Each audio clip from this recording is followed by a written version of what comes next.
12 of the greatest voices in R&B history are still with us right now. Breathing, living, some of them still recording, still performing, still out here doing what they were born to do.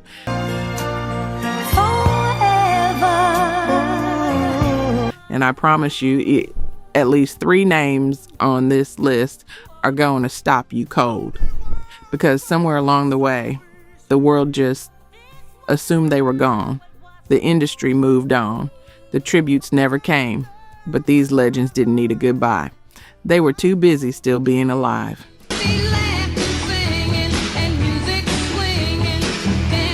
This is the 12 oldest living R&B legends. And number 4, most fans have thought that person died years ago.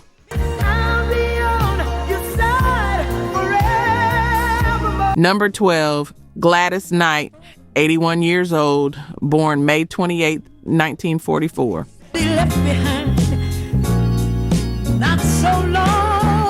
You already know the voice. You might even be humming it right now.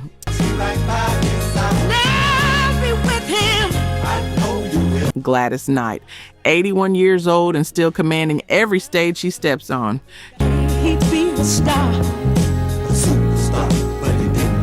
She first performed publicly at age 4. Won a talent competition on Ted Meck's Original Amateur Hour when she was 7.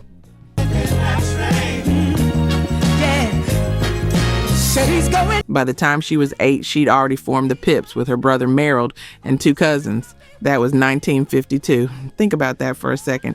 This woman has been performing professionally for over 70 years. But here's the thing about Gladys that doesn't get said enough.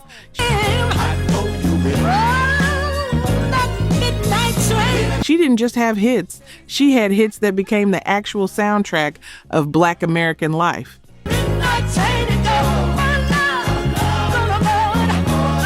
Midnight Train to Georgia didn't just go to number 1 in 1973.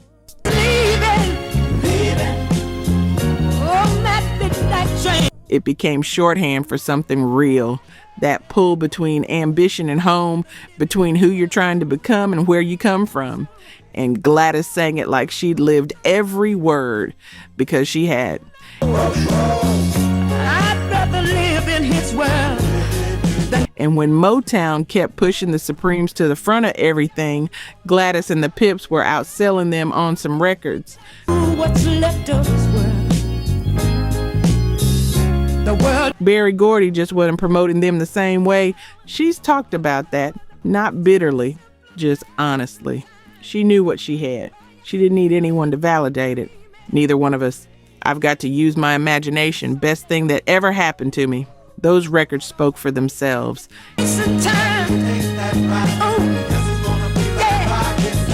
And here's what's wild. In 2025, she was still on tour, the Queen's Tour, alongside Patti LaBelle, Chaka Khan, and Stephanie Mills, 81 years old, on the road, still hitting every note. That's not nostalgia. That's defiance.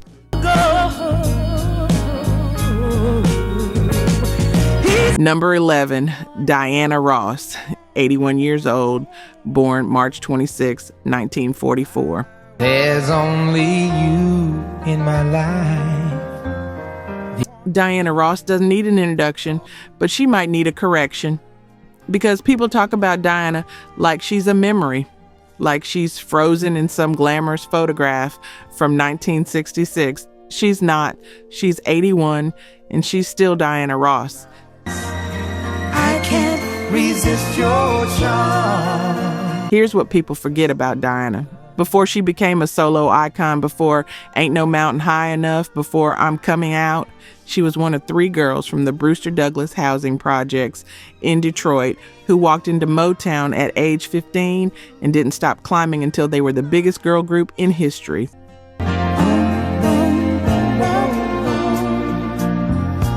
12 number 1 pop hits with the Supremes. 12.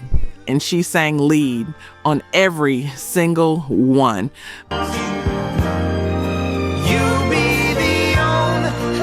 But the part of Diana's story that always gets me is what happened after.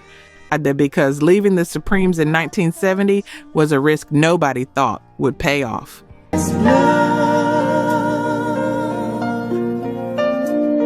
Motown's entire empire was built around that group. And Diana looked at the biggest platform in black music and said, I need something bigger.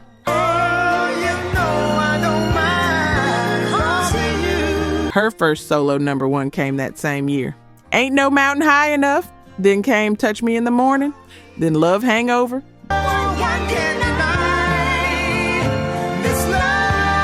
Then the acting lady sings the blues earned her an Oscar nomination. Nobody was doing what Diana was doing, not at that level. Two hearts that beat as one. And if you were at any of her recent concerts, and she's been touring consistently into her 80s, you already know.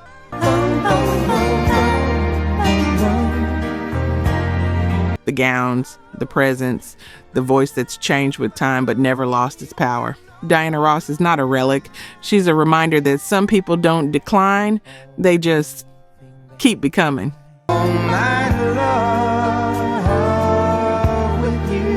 Real talk, only 9% of you are subscribed. That hurts. We're spending hours digging through archives, fact-checking every detail, bringing these stories back to life. And if you're watching this far, you clearly care. So hit subscribe. It's free and takes 2 seconds. Now, to my subscribers, barely any of you have joined the membership. And honestly, that stings even more. You know the work we put in. You keep coming back. If these videos have ever made you feel something, if this music means something to you, join the membership. It's $1 coffee a month and it's the only way we keep this going. Let's build this together. All right, back to it. Number 10, Patti LaBelle, 81 years old, born May 24th, 1944. So many times said it was. Patti LaBelle could shatter a chandelier with her voice and then cook you the best sweet potato pie you ever had in your life. That's not a joke. That's her actual legacy.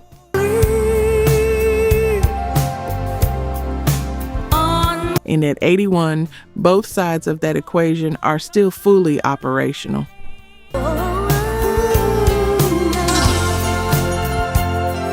Born Patricia Louise Holta in Philadelphia, Patti started singing in the Baptist church choir as a child. So many times, no. By 1962, she was the lead singer of a group called the Ordettes, which became the Bluebells, which eventually transformed into something nobody was ready for, LaBelle.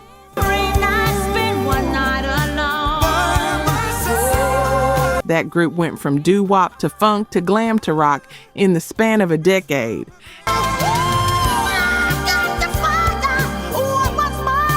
And in 1975, Lady Marmalade hit #1 and became one of the most iconic records in pop history.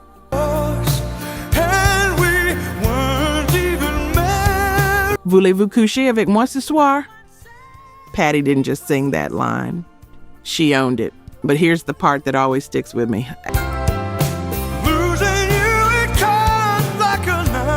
After LaBelle broke up in 1977, Patti had to reinvent herself again. Solo career, new decade, different sound, and she did it. If Only You Knew went to #1 on the R&B chart in 1983.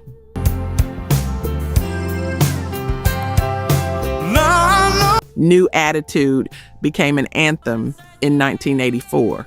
Then came On My Own with Michael McDonald in 1986, #1 pop hit.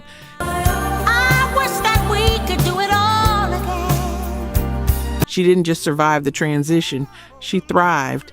And if you've ever seen Patti LaBelle live, you know something that no recording can capture. She takes off her shoes every single time, gets barefoot on that stage, and lets that voice do things that shouldn't be physically possible.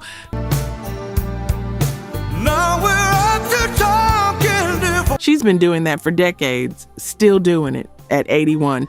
And the pies, Patti LaBelle's sweet potato pies, became a genuine cultural phenomenon in 2015 when a Walmart review went viral.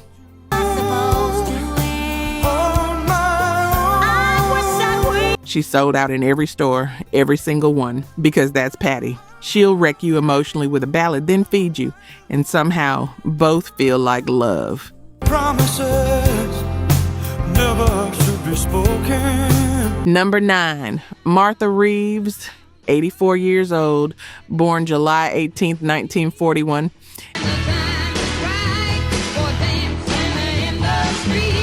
If you've ever been to a cookout, a block party, a family reunion where somebody cranked the music and the whole backyard started moving, there's a very good chance Martha Reeves was the reason.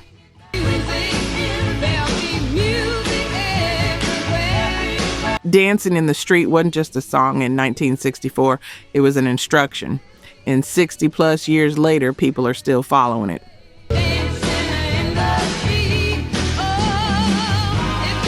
Martha Reeves didn't plan on being a star. She moved from Alabama to Detroit as a baby, grew up singing gospel, worked odd jobs during the day, and sang jazz in clubs at night.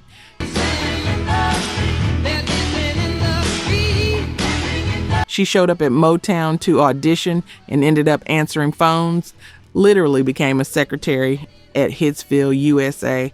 Then one day, Mary Wells couldn't make a recording session, and Martha stepped in with her group. That session became I'll Have to Let Him Go. And just like that,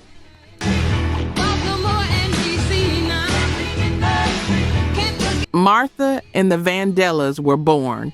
But here's what you need to understand about Martha and the Vandellas.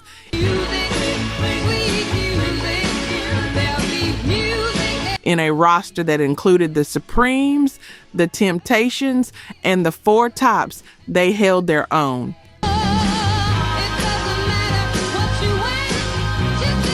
Heat Wave, Nowhere to Run, Jimmy Mack, these weren't filler records. They were the pulse of Motown's hit-making machine. And Martha's voice had this raw, gritty urgency that set her apart from the polished elegance of Diana Ross.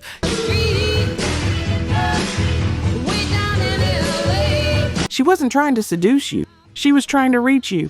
And then the Motown machine did what it did.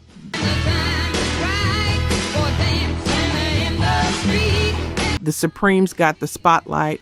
The Vandellas got shuffled down the priority list.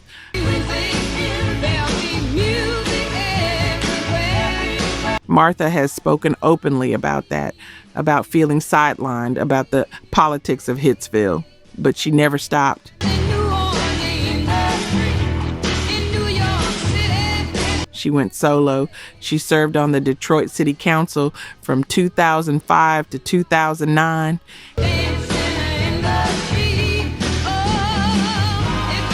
And at 84, she's still performing, still showing up, still dancing in the street.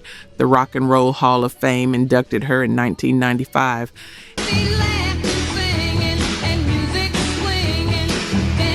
And if you didn't know Martha Reeves was still alive, that's not on her. That's on us, because she never went anywhere.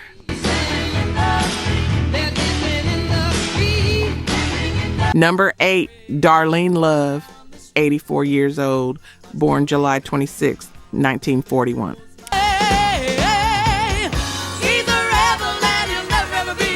Every single Christmas, somewhere in the world, someone hears Christmas, Baby Please Come Home, and gets chills. That voice belongs to Darlene Love, and at 84, she's still singing it. But here's what most people don't know about Darlene Love.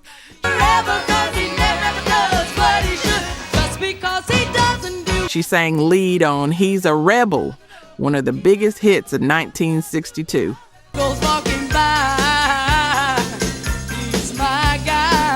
Number 1 on the Hot 100, but the credit went to the Crystals, not her. Phil Spector's Decision.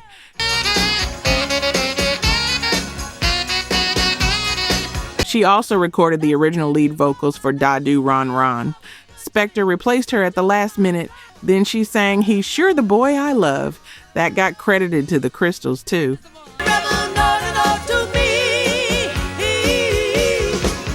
Darlene Love was, in many ways, the greatest voice that nobody was allowed to know about.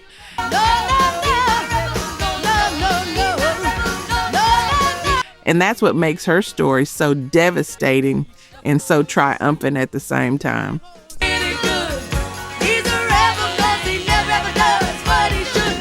Because by the mid-'80s, Darlene Love, the voice behind some of the biggest records of the 60s, was cleaning houses to survive. She's talked about this. She was scrubbing toilets, listening to one of her own songs on the radio while she worked. And something in her said, this isn't how it ends. She rebuilt Broadway, the Lethal Weapon films. She played Danny Glover's wife in all 4 movies. And then came the David Letterman tradition. Every year, right before Christmas, Darlene Love would walk out on that stage and perform Christmas, Baby Please Come Home, live.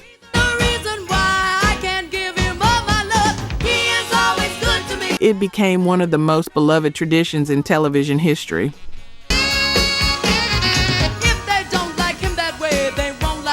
In 2011, she was inducted into the Rock and Roll Hall of Fame. In 2013, the documentary 20 Feet from Stardom brought her story to a whole new generation.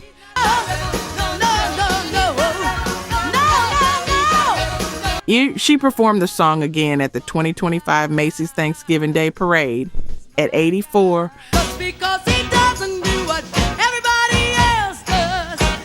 If that's not redemption, I don't know what is.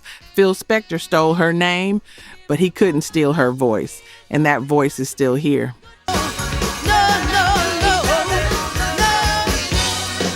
Number 7, Dionne Warwick, 85 years old, born December 12th, 1940. And I never thought I'd feel this way. Dionne Warwick has been famous for so long that people sometimes forget just how extraordinary the actual music was.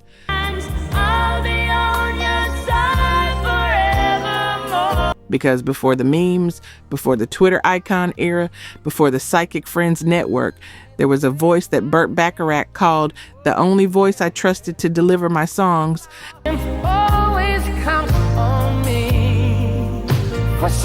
Born in East Orange, New Jersey, Dionne grew up steeped in gospel.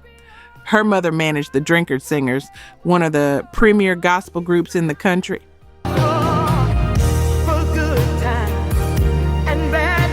Her cousin, Whitney Houston's mother, Cissy Houston. Music wasn't a career choice for Dionne, it was heredity.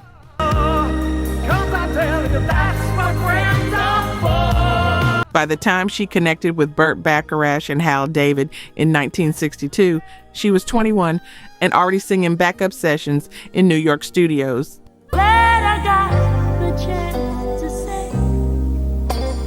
But those two songwriters heard something nobody else had figured out how to use yet, that cool, precise, effortlessly sophisticated instrument of a voice. In good times, in bad times. Walking by, I say a little prayer. Do you know the way to San Jose? Anyone who had a heart, hit after hit after hit, 56 charting singles.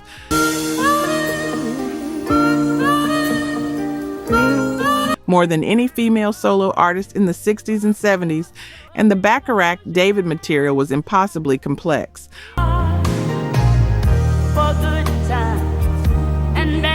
Off-kilter rhythms, unexpected intervals, melodies that should have been unsingeable. Dionne made them sound like breathing. And here's where it gets real.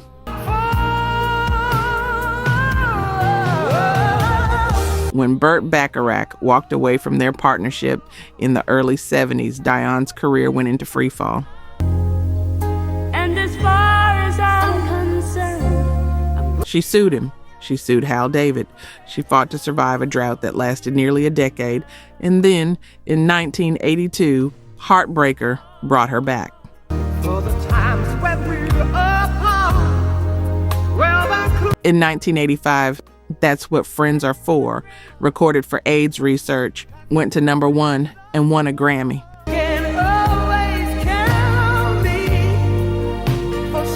She didn't just have a comeback. She had a second act that rivaled the first. And at 85, Dionne Warwick is still here, still sharp, still doing things her way.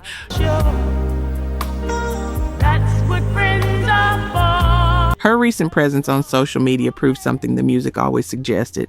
This woman is funnier, warmer, and more fearless than any of us ever gave her credit for.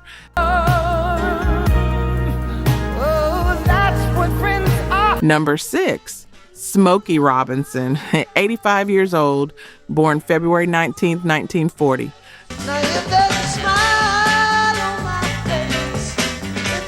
Bob Dylan once called Smokey Robinson America's greatest living poet, not songwriter, poet. And at 85 years old, that title still fits.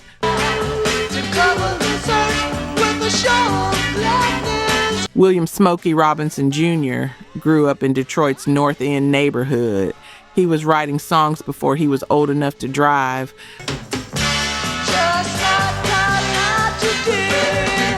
By the time he was 16, he'd formed the Miracles. By 18, he'd met Berry Gordy, who would later say that Smokey was the single most important creative force behind Motown's rise.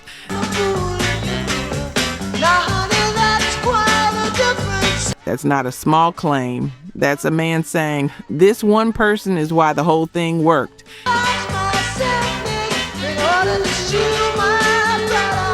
And look at what he wrote. My girl for the Temptations, my guy for Mary Wells. The way you do the things you do for the Temptations. Get ready.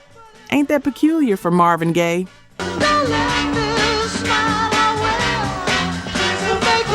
And for his own group, the Tracks of My Tears.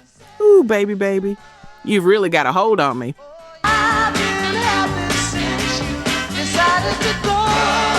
Those songs didn't just chart, they became part of the emotional language of American life.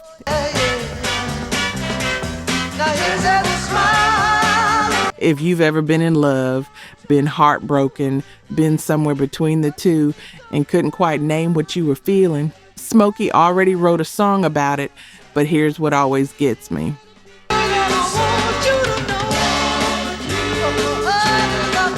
The Tracks of My Tears came out in 1965.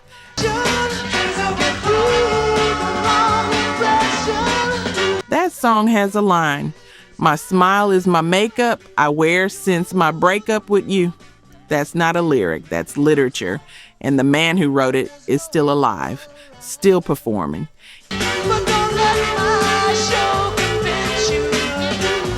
He did a concert residency in Las Vegas as recently as 2023. At 83, his voice has changed. It's thinner now, more fragile, but there's a tenderness in that fragility that might be even more moving than the original recordings.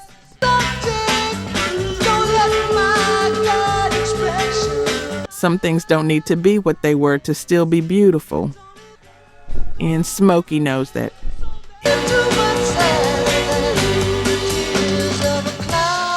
He's spoken about aging with this quiet grace that matches everything he ever wrote.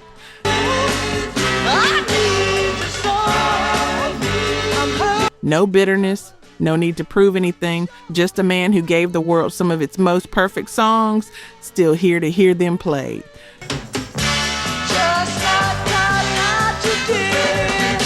We're about to cross into the top 5, and I need you to stay with me here. Because the next 5 names aren't just older. They carry stories that most people have never heard, stories of survival that go beyond music. These are the ones the industry forgot. But their music remembers everything.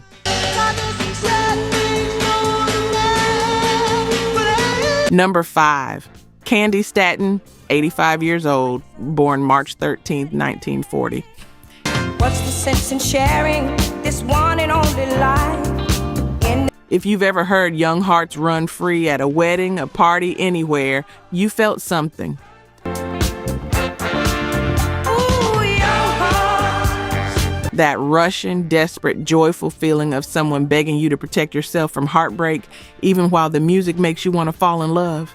Self-preservation is what's really going on. That's Candi Staton, and she wrote that plea from personal experience.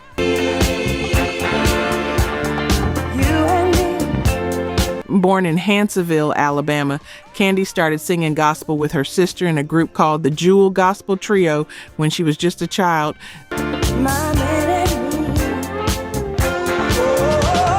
They toured the South in the 1950s. Let that sink in. 2 black girls traveling through Jim Crow, Alabama, singing about God in churches that sometimes didn't have running water.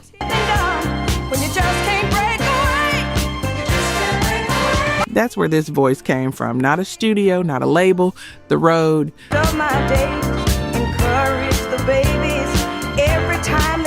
By 1968, she'd been introduced to Rick Hall at Fame Studios in Muscle Shoals by Clarence Carter, who she'd later marry and divorce.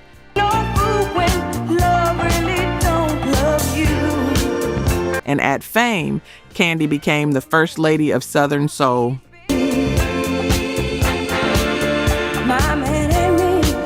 Her version of Stand By Your Man, Tammy Wynette's country classic, earned a Grammy nomination and proved that soul music and country music were always closer than anyone wanted to admit.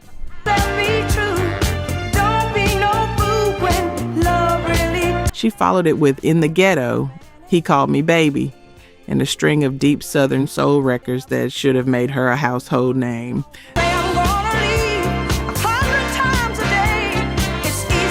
Then disco happened, and Candi Staton reinvented herself completely.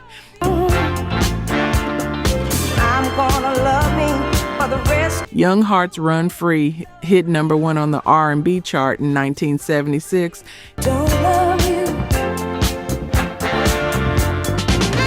It was a summer anthem, a dance floor filler, one of the defining sounds of the entire disco era.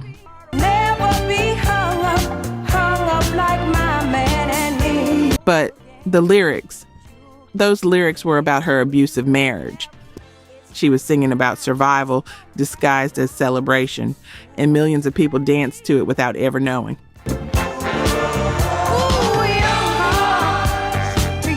Here's where it gets really powerful.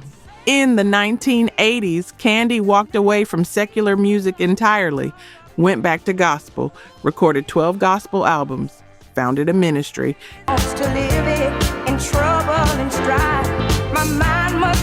And in 2025, at 85 years old, she released her 32nd album, 32 albums.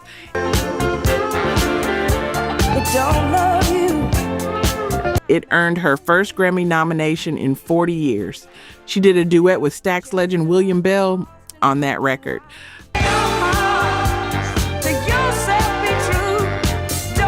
Two legends, both in their 80s, still making music that matters. And if you didn't know Candi Staton was still alive and still recording, now you do. She never asked for a comeback because she never left.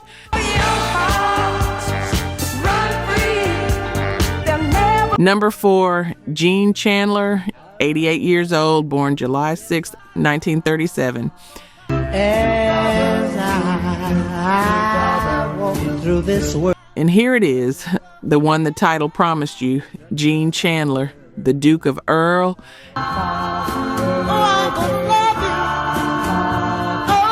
And I'm willing to bet that at least half the people watching this just said, wait, he's still alive? Yes, he is.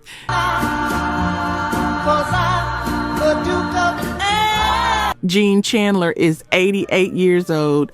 He lives in Chicago, the same city where he grew up, where he formed a group called the Decays, where he recorded one of the most iconic songs in the history of popular music, and where most of the world forgot he still existed.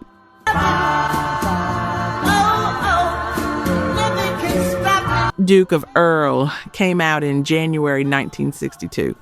It went to #1 on both the pop and R&B charts, sold over 2 million copies.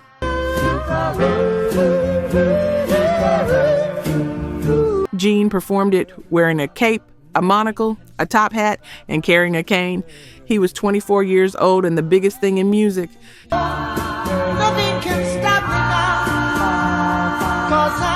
You couldn't turn on a radio that winter without hearing, Duke, Duke, Duke, Duke of Earl, Duke, Duke. It was everywhere. My dukedom and the paradise. The song was so massive that in 2002, it was inducted into the Grammy Hall of Fame.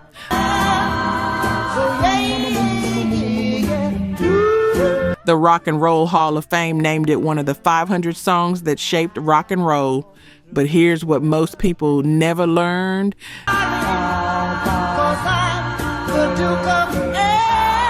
Gene Chandler didn't disappear after Duke of Earl. He kept going.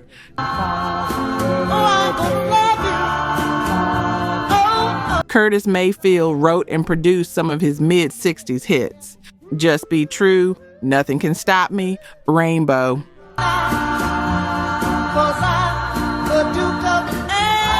He became a label owner, a music producer. He produced Mel and Tim's Backfield in Motion, which went top 10 in 1969. And when I hold you, you are my duchess. He had a gold record with Groovy Situation in 1970, a smooth, sophisticated R&B track that proved he wasn't just a doo-wop guy.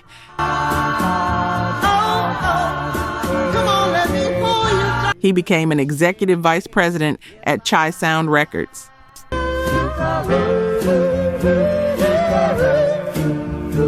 He worked with reggae artist Johnny Nash. He kept creating, kept building, kept adapting, and yet Nothing can stop me now, 'cause when his name comes up, if it comes up, people speak about him in the past tense. He's been the subject of celebrity death hoaxes more than once.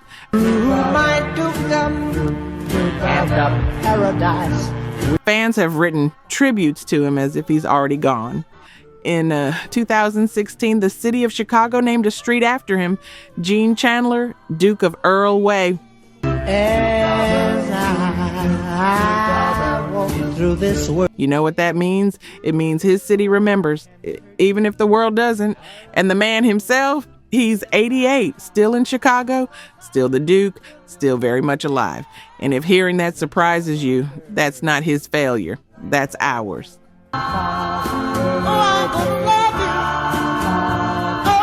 Number 3, Mavis Staples, 86 years old, born July 10th, 1939. Somebody help me now. Yeah. If you know anything about the civil rights movement in music, you know the Staple Singers. And if you know the Staple Singers, you know that voice.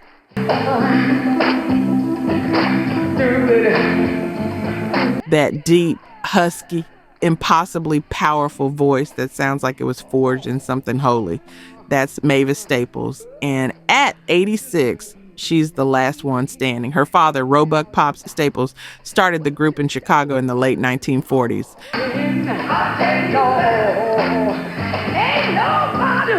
Mavis was 8 years old when she began singing with her family.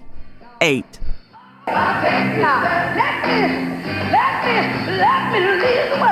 Martin Luther King Jr. personally told Pop Staples that Why Am I Treated So Bad was his favorite song.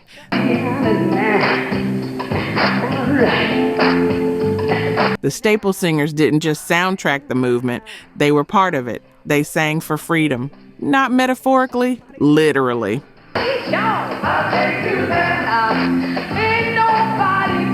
By the early 70s, the family had crossed over from gospel to pop with massive hits.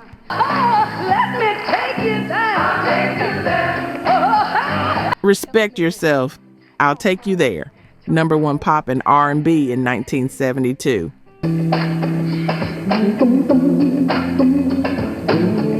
If You're Ready, Come Go With Me. Let's Do It Again, another number 1 written by Curtis Mayfield for the 1975 Sidney Poitier film. Yeah, help me on.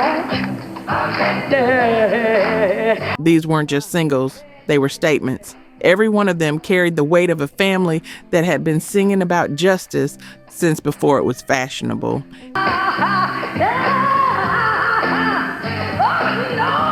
And then, one by one, Mavis watched them all leave.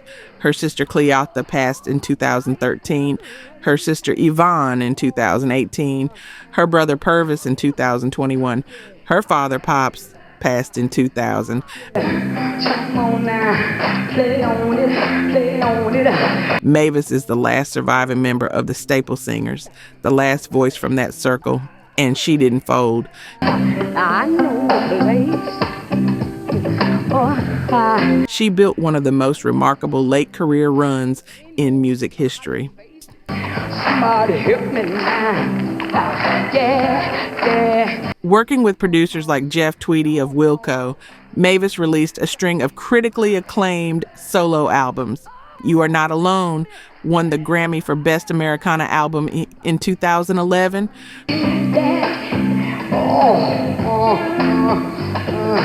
Her 2025 album, Sad and Beautiful World, won Grammys for songs Godspeed and Beautiful Strangers. What you doing? Something. Oh. She performed at the Notodden Blues Festival in Norway in August 2025. At 86, she's been inducted into the Blues Hall of Fame, the Rock and Roll Hall of Fame, the Gospel Music Hall of Fame. Ain't nobody worried.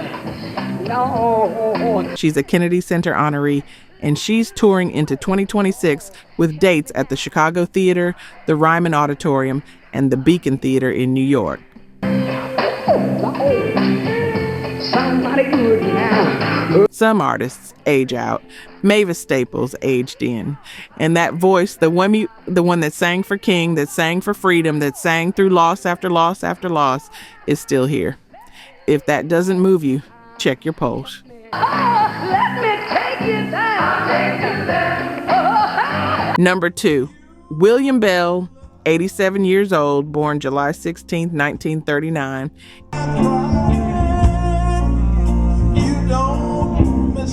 If you know Stax Records, and I mean really know it, then you know William Bell. And if you don't know William Bell, this is about to change your understanding of where soul music came from.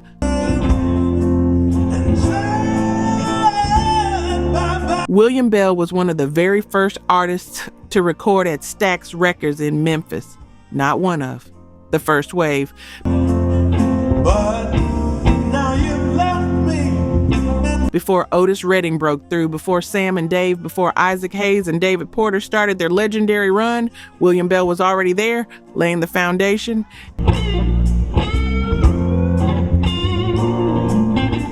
His 1961 single, You Don't Miss Your Water, is widely considered one of the earliest examples of Southern soul. I sit and wonder. The song was so far ahead of its time that it essentially invented a blueprint other artists would follow for the next 2 decades. We're gonna say it one more time. You. And then he wrote Born Under a Bad Sign. Originally recorded by Albert King in 1967 with Booker T. Jones producing, that song became one of the most covered blues songs in history.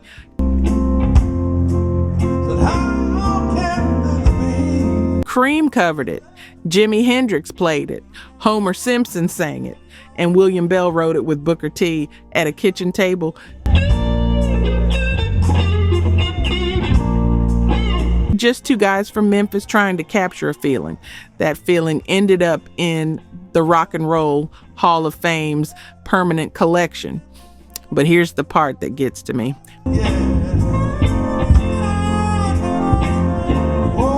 William Bell was at Stax when it all fell apart. He watched the label go bankrupt in 1975.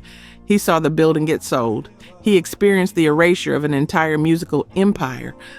Take a solo. A black-owned label in the South that had changed the course of American music. And he kept going. He went to Atlanta. He kept writing. He kept performing.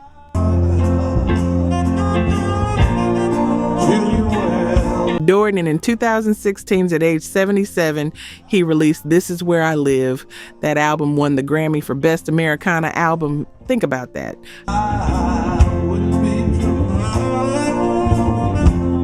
a man who helped invent Southern soul, who'd been recording since 1961, won his first Grammy 55 years into his career.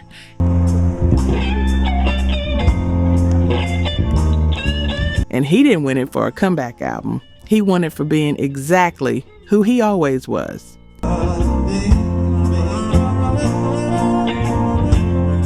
In 2025, at 86, he recorded a duet with Candi Staton, his old friend from the Muscle Shoals days, on her album Back to My Roots.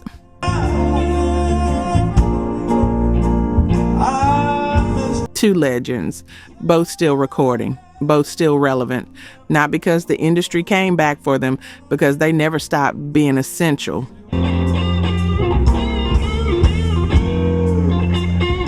William Bell is 87 years old now. He's one of the most important figures in the history of recorded soul music, and most people have never heard his name. That's not obscurity, that's injustice. Don't miss your heart. Number 1, Clarence Carter, 90 years old, born January 14, 1936. I was born and raised down in Alabama on a farm way back up. 90 years old, born blind, still the most underestimated soul singer who ever lived. 2 days later, Papa passed away. This is Clarence Carter. And the fact that he's number 1 on this list isn't just because of his age. It's because his story is one of the most extraordinary in the history of American music.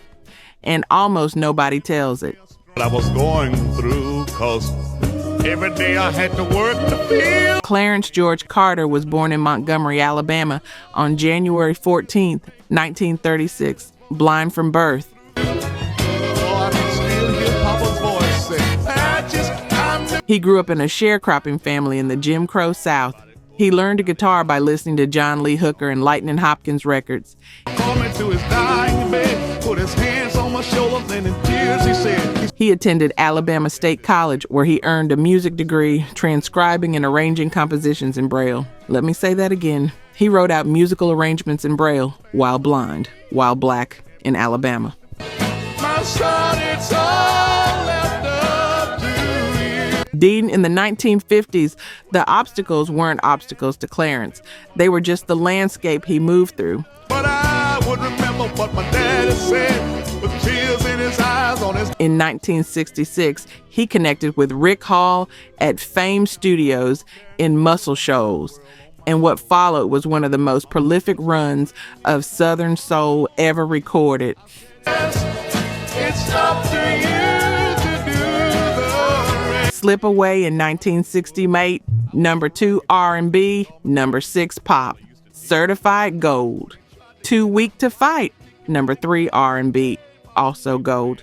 I tried to do my best.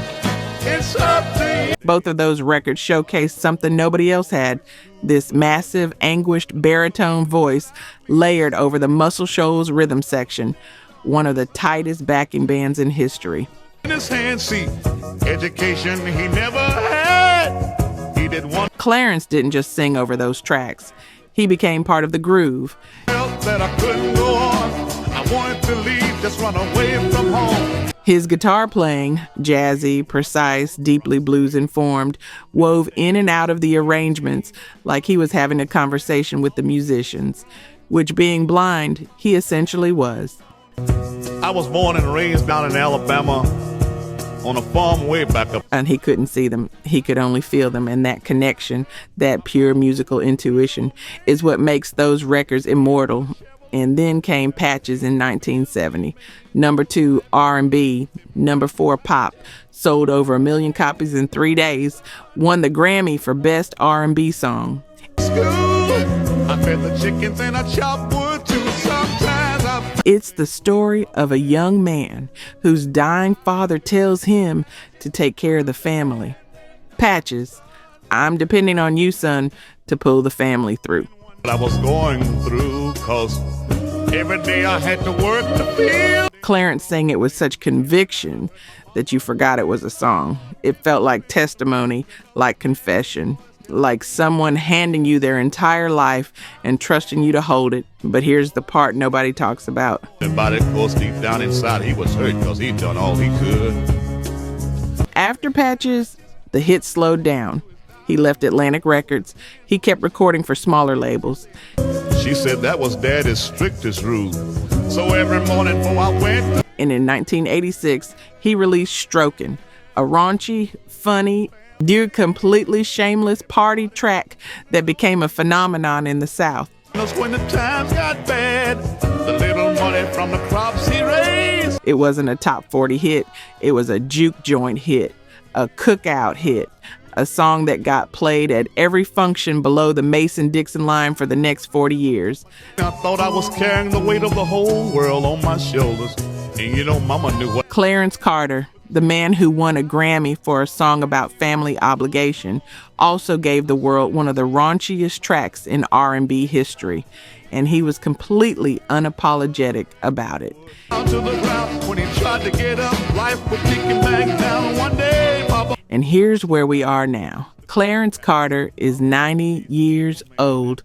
He was born before Social Security existed, before the Golden Gate Bridge was completed, before the attack on Pearl Harbor. 'Cause that's the only way we got our meals, see. I was the oldest of the... He's older than Martin Luther King Jr. would have been.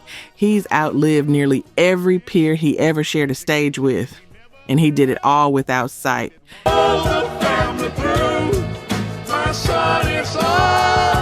Every note he ever played, every arrangement he ever wrote, every stage he ever walked onto, he did it in the dark.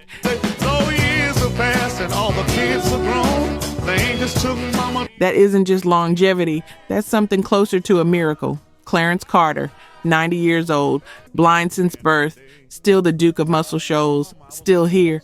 I tried.